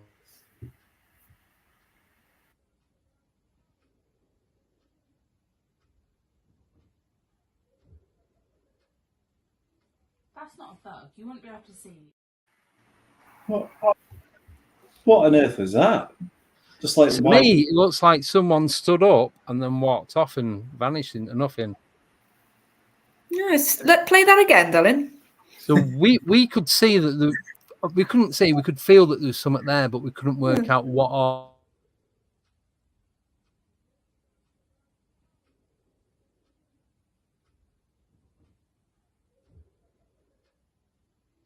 That's not a bug. You wouldn't be able to see. That's definitely not a light reflection of some sort, is it? No. It's like a light There's me and Ali. There's only me and Ali there. That was it. Yeah. Just the two of us. Did you see it with your eyes, that? Nope, nothing. No. Didn't even see it on camera. Right. And a lot of time when I'm filming, I use the camera as a viewfinder. Yeah. So if I see something, I'll look through the camera or vice versa, but didn't spot anything. There's no reflection from the from the flashlight nothing. Or anything like that. We're right at the bottom. I had a torch on. We both had a torch. There's some houses to the back, but you can't even see them in the picture. And that's right at the bottom. probably one of the furthest points away from any of the roads. Hmm. I'll play it again. But you can see like that white flicker comes up. Then it forms and then looks like it's walking away. Yeah, it's definitely interesting. That's a good catch. I like that one. Yeah. Definitely, because you can't I explain don't it. know. And then this is one of the first ones that ever happened. So it's when I was doing this, but I went on my own, and I was in, I think it's the second interview with Nathaniel Gillis, and we got an EVP, and it's the only one that is legit that I've caught, and it comes out of my microphone. So just listen to this and see what you think it says. It's of deception here. And so I wouldn't trust myself around them. You know, what if they wanted to manipulate me and my perceptions, it'd be difficult for me not to just go with it. No. Great answer. Thank you. Yep. Right, do one more question before the break. Okay. All right. That's fine. I'll do this one. This is from Rick Allen again. Does Nathaniel believe that there is no life elsewhere in the universe? Well, in that aspect of it, I don't know that there isn't. Yeah. You know, I mean, I could say I believe. Did you hear that? Did it sound like hello or no or something? I think it says you know. As I asked that question, it sounds like it says you know. And you know when you track it back and you work out what channel it's going down? Yeah. Yours. Nice. I'm sat here, but like facing that way. And that's the first one and only one I've ever caught on an interview. So did you never have any other experiences there? No. This is exactly where I'm sat now, but 90 degrees facing that way. Exact same spot, nothing. But I have had it where I was interviewing Chris Reinhardt. He does Sasquatch Discovery. So he'd gone up, his studio's in the basement. And it's just before we'd gone live, and he'd gone to like use the bathroom and that. And he's got a sound gate on his microphone, so no background noise coming through or nothing. So I'm sat there, and I'm just getting everything ready, and I'm waiting for him. And he hears something or someone say, "Hey, are you all right?" I'm like, "Oh, you're all right, Chris," thinking he was back. Nothing. It was like a minute later. And I told him, he went, "Oh, that's happened before." Oh. He goes, "Was you recording?" I'm like, "Of course I wasn't. No." Oh. And that was as clear as day, but it had no accent to it or nothing. He goes, "No sound should have come through. Once that door's shut, all you hear what's right in front of the microphone." And I thought it was one of his grandkids had come down and was looking about. Nothing. You see, there's that thing, isn't there? Although I go chasing this and go to haunted houses, Yeah, I like to come back home to my safe space. Do you know what I mean? yeah. As much as I want to see things and experience things, you still want to come home and not have that in your little safe space. You don't want that, do you? No, I think that's what freaked me out the most was that it happened where I'm sat now. Mm. Mm-hmm. And so far, this house has had very, very little to zero activity. A couple of odd things have gone on. There's we've got like frosted paper over the back window because it's like clear glass. And I seen a hand come right up to the window like that. We stood, and I opened the door quick, thinking there's someone in the back garden. Nobody there. And I'm like, did I imagine it? But how would I imagine that and nothing else? Quite an odd thing to imagine, isn't it? Yeah. Yeah. And then the fence caught fire between us and next door because where their conservatory is, it started melting the plastic. We was in bed asleep. The guy next door, Chris, everyone's called Chris tonight. He had to climb over to put the fire out. And it was like about a foot up the fence and just a strip of like one, the panels, the slotted panels, just one strip burnt. No reason, nothing up, nothing. No one's smoking. It's like 2-3 o'clock in the morning. We're all in bed. So you can't even blame like the sun reflecting off something in the middle of the night, can you? No. Middle of the night. Crazy. Then he had like a giggling laugh behind me once when I was washing up, but I'd been talking about fairies the week before, and it sounded like what I imagine a fairy would be like. So they're What we the only used to three wash up. things. It wasn't fairy Fairy. liquid, was it? Yeah, it was probably, but it's just I don't like it. So, do you guys ever worry about a hitchhiker effect? Somewhat. I did wonder about it the first time. Is it where you think about it, like where they follow Where you it on? comes back, we are. Yeah. The first time I went to the hotel, we had a couple weird things happen in the house, like things falling over. Yeah, it mostly just like I think within the space of like 5 days, like 3 things just weirdly fell. Yeah. From where they'd been sitting for ages. It's weird, but I don't know. Nothing. I mean, with like the hotel, people had suggested to me that things might follow you home, but you got to think the 3 guys there that are there all the time. If anyone's going to be followed home, it's got to be one of them. If it's not happened to them, it's not going to happen to us, is it? We're not that special. Yeah. But that's the thing. It's like, so my take on it is about them following you. How do you know they're not following you anyway? What's going on? Perhaps we're never alone. We just don't know it. It's true. Very true. I mean, I remember when I went to Tattenhold Hall. It wasn't with the haunted hunts. It was before they had that. It was with haunted happenings. I think they had it first. And me and my sister went there. And anyway, we come back to the hotel, and we went to bed, settled down, and we could hear like boots walking in the room, like heavy footsteps. Ooh. And she didn't want to say anything, and I didn't want to say anything, but I kind of thought, well, I'm going to say something. So I was like, you know, I think we might have something with us, you know. And she was like, I didn't want to say nothing, but I heard it. So what I did, I said for both of us to do like the white light protection, send it on its way, go back to where you came from, you know, as you do, and it stopped.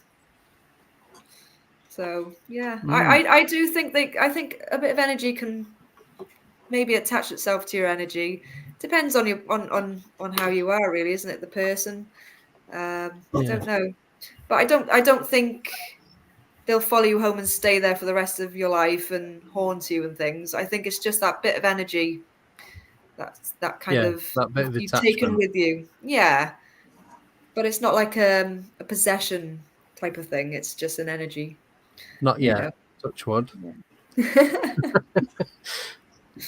I mean, we all have energy, don't we? I mean, like us now talking together, you know, we're sharing energy, even though it's through the computer, you know. But do you think that combination of the different energy can attract more stuff than you being on your own? See, I always find like when we're calling out and stuff, you might get the odd bit, but when we go off topic and just start chatting about general stuff or having a laugh, that's when you start to get like a few things happening in the background.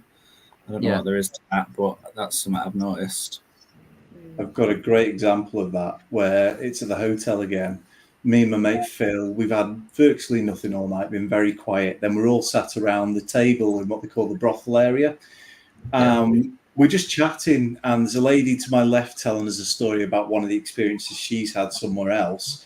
Me and Phil are looking at her, and then everybody starts screaming. And me and Phil look, we're like, what? And they say, did you not see that? Did you not see that? And when you watch back the footage, there's a candle in the middle of the table that moves 2 inches suddenly, just on its own. And that was just when we were chatting. You know, we've been calling out all night, trying to provoke things with nothing. Just when we sat there talking, it happens. Yeah. It's crazy, that footage. Yeah. I love that when you're just hanging out and you have things happening, because that's where, you know, you'd want to go. You'd want to go where people are just chatting, not bombarding you with questions. Yeah, absolutely. It's like the if you go to a house party, the best room to go in is the kitchen. That's where it's all going on. And it's the same sort of thing. Yeah. It's like we were saying the other week, if you're a ghost and investigators are going in, it's like, oh, there's another load. Yeah. You've got all the meters, you've got Yep. the cameras, you've got the lights. This is so boring. And then when they go off we go off and just have a normal chit chat, it's like, oh, let's go and see what they're talking about. Mhm. That's what it kind of feels like, that they want to get involved because you're not trying to draw them out. It's not directed at them. So then they want to be part of it. Yeah. I've just found the video, Andy. Am I able to share it on this? Yeah.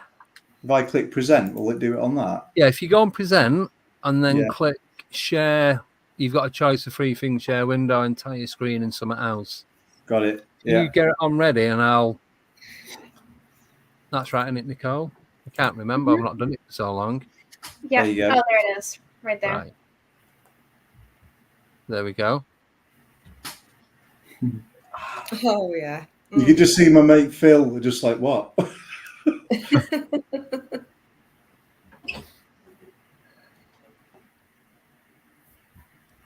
Is that finished? Can I play it Yeah, again? right, I'll play it again. Oh, yeah. Now, once everyone calms down, you don't show it on this video, but the first thing I did was I picked up that candle. I'm looking for anything. I'm looking for fishing wire. I'm looking for magnets. Yeah. I'm under the table checking. I'm trying to bang the table, trying to recreate that. There is nothing. I cannot explain that. There's no reason that candle could possibly move. It's a heavy candle. But it's like someone shifted it. Like Yeah. you shifted up or And it's such a quick, subtle movement that you wouldn't even notice unless you're looking at it. Yeah, exactly. One's on the right, looking directly at it. The And reaction's really good if as you had well. the volume on and heard, is it Sarah? I can't remember her name now. I can't remember Is it now. Yeah, Sarah, this is was it? Sarah and Emma. Yeah. That's it. Yeah, she's like, she screams her head off, doesn't she? So She was looking directly at it, yeah. if you could hear it, have you got the volume, Chris, or is it just the No, footage? do you know what? Do you know who screamed the loudest? Was Brett. And I Yeah. think he's edited this, so you can't hear him. It has no sound. Did you notice it might be dust? The orb in the top left-hand corner. No? Do you want to play it again? Let's have a I'm look. trying I to saw that. The do top frame left, by frame. right So after I'll do it. it from here. Right, yeah, I'll play it from there. So if you just watch the top left. Yeah. Oh yeah, I did see something fall down. Dust. I think with especially Yeah, that place, that's it's telling it. dust everywhere. Yeah. I'm just thinking with that being moved and then the possibility of an orb. Maybe. Could be. It doesn't even flicker or anything, does it, when it moves? No. It's just a sudden jolt. Yeah. Because if you move a candle, then the flame's going to dance about a bit. Yeah. Yeah. Like I said, I checked for everything. I was straight under that table checking for any kind of jiggery pokery, and there was nothing. Yeah, see, everyone jumps back. Mm-hmm. Yeah, Brett jumped back, didn't he? Yeah, very interesting, isn't it? I shouldn't have said we didn't notice it. I should have just made out that we were nice and cool about it, you know. Yeah, because you can't hear everybody screaming. Yeah. Yeah. No, I thought it was something else, but I think it was a REM pod flickering. Yes, I think we decided that the REM pod can be set off by everybody else reacts, and you bang the table, pushing away from the table when they react. So we decided that the REM pod goes off because they did that, because it's about a second later. Yeah. No, I just seen something flicker and I couldn't They work react, out what it was. the REM pod goes off, yeah. Yeah. There. Oh yeah, it did then, yeah. Mm. It flashed. That's a good catch, that. Mm. That really is. It's the beauty of that place, because there's so many cameras there. If things happen, you're 90% sure of catching it on camera. Yeah. Mm-hmm. So, I'm guessing you prefer to do investigations indoors and outdoors. I'd say so. I Yeah, don't mind either, to be honest. I think outdoors is just as good. Yeah. That's what I was Birds are saying never before. quiet, though, are they? I prefer not freezing my ass off. Summer, Nice in the I don't mind summertime when outdoors it warms if up. it's not freezing. What was that, Rach? So in the summertime when it warms up, it's nice to go out then. But obviously in winter, it's too cold. Yeah. Definitely. Yeah. I tend to not do anything in winter. No. Just wait till it starts getting warmer. So it's like, depending on the weather for tomorrow, I'm going down to Rendlesham, meeting up with a few people. Nice. So Excellent. hopefully, last time we went, I seen what I believe was a German soldier walking through the trees. That's in my peripheral. We seen what is supposedly the actual UFO landing site. We seen 2 sets of orange orbs. So we seen 2, and then we seen 2 more a minute later, and there's probably about the size of a tennis ball. Is it still slightly radioactive in that area? Do you know? Probably. Don't know. You've got a Geiger counter. Yeah, well, I've got a trimeter, and that's got radioactivity on it. Right. And I put it on a couple of the trees, and it was picking up. It was spiking. But then people saying you can get trees have energy because of the natural living organisms, aren't they? Whatever. So you can pick up the energy from them. So I don't know. But there's not the guy that I'm meeting, Alex Lovelock. He used to go there quite a lot, and you don't get any birds in there. You don't hear any birds or nothing. But where we park up and you walk across, we're walking down this path, and there was, and I mean, I'm not exaggerating now. There was hundreds of butterflies, hundreds of the big dragonflies, and thousands of crickets and grasshoppers.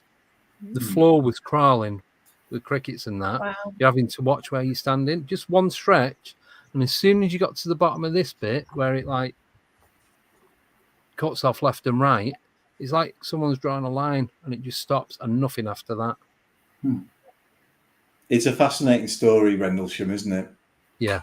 I do love hearing all the different accounts. And the fact is there was a high-ranking US air officer there that made the initial report, who gave his opinion that it was an unidentified craft that landed there. And then that all got rescinded, didn't it? That got taken back, but it was there on record.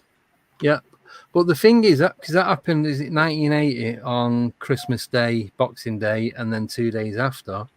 But it was going on like probably nearly a week before. There's loads of other activity going on in and around the same area. Because you've got, is it Bentwater, which is where it first started, and then you've got Woodbridge. Sure, it's Woodbridge, and that's like at the end of the runway where it was all the other stuff went on. But there's loads of different activity. When Ash was on, when I interviewed him, and he went, and that's where he's seen the Chihuahua. There's like a knocking on the top of his car. Then he's seen this Chihuahua at the side of the road. It's like 2-3 o'clock in the morning, and then something else happened, and it's just one thing after the other. Interesting. So yeah, ask him about it. Yeah, I'll ask him. Yeah. There's another one. It's in Yorkshire, Todmorden. It's a bit of a hotspot for UFO activity. Yeah. That's Adamski, the guy that was found on top of the coal. Yes. Oh, yes. Yeah. It was Alan Godfrey was the police officer that investigated it, and he also had his own encounter when that craft came down in front of him on the road, and he lost like 2.5-3 hours, probably more than that. Yeah. And what's more fascinating is what happened after that, how he was tried to be hushed up. He's visited by someone claiming to be from the ministry. Yeah. No more details than that. No Ministry of Defense or anything, just the ministry. Yeah. And he was also written to by Russian officials asking for his report. I've heard so many interviews with him. He's a great. Yeah, you need to listen. Just go on any podcast player or YouTube and just type in Adamski Todmorden and listen to it. Just the details of it. This is weird thing. So the physician who examined Adamski afterwards, like the coroner and that, he said, and it doesn't make any sense to the rest of the story, but he said his calves, the muscles in his calves, were the most. I'm trying to think of the word he used. Defined that he'd ever seen, more than an athlete. It's just his calf muscles were just stood out more than anything else. Did they record his cause of death that he was frightened to death or something like that, or heart Well, he's attack? supposed to have been found like mouth gaping open and eyes wide and all that, and he had That's that right. gel on his That's shoulder. There's a burn. I think it's his neck and his chest. He'd been gone, I think, was it a day or something? But he had beard growth that was at least 4 days old. Yes. The guy who'd gone round checking the yard beforehand, he'd only been in there 2 hours earlier. He went back, and that's when they found him on top. But there's no, other than where he was laid, there was no there's no soot markings on him. So if he'd have climbed up, he'd have been covered in dust and all that. Nothing on him whatsoever. Nothing made any sense. Yeah. Yeah, no, it's a fascinating tale, and I just, I love hearing all the different accounts of what went on. Yeah, no, I that's one that I love as well. So tried getting Alan on here, but he doesn't do interviews anymore.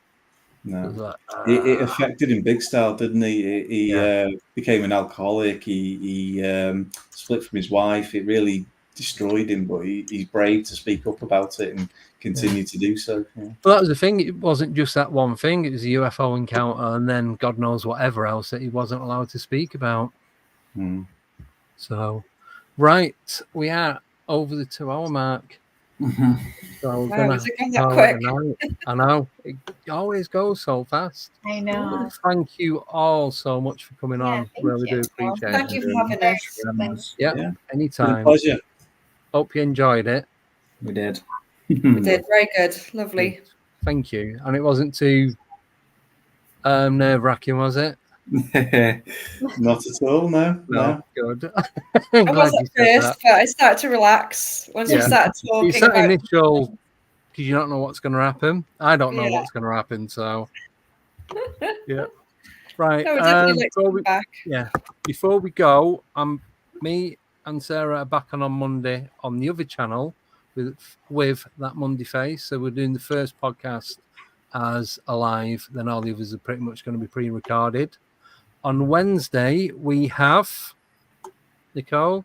Who have we got coming on? Rich Your Michelle. mate, the artist. Rich Michelle is spirit artist, medium. Yeah, so he's on Investigator. Wednesday. We don't have anyone for next Friday, so I don't know what we're going to do on that. Then the following Wednesday on the 29th. For Friday. Yeah, we'll think of something between now and then. We've got Bridget Barclay coming on the Wednesday, and then the Encrypted Roundtable on the 31st. And then a few other bits and pieces, but I'll talk about that nearer the time.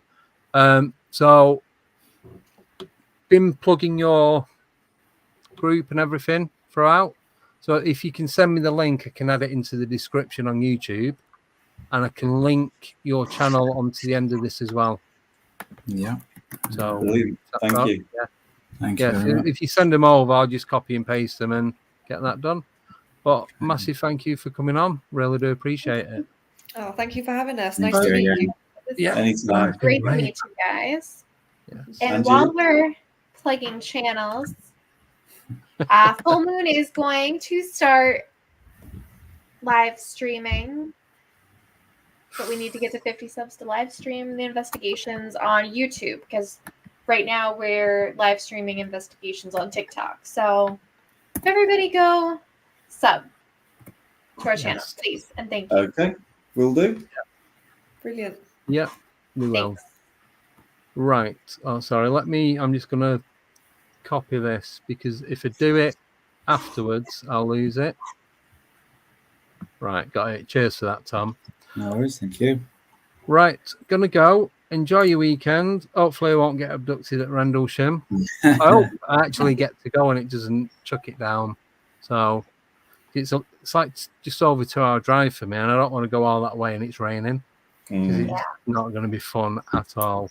So fingers crossed. Right. That's it. See you on Monday. If you can make it on the other channel, please do sub to that. And if not, we'll see you next Wednesday. Have a great weekend. I might be doing a live from Rendlesham, depending on the network. So I don't know yet. See how it goes. Right. Have fun. Everybody Take care. crossed, no See you rain. soon. Bye-bye. Bye now. Bye.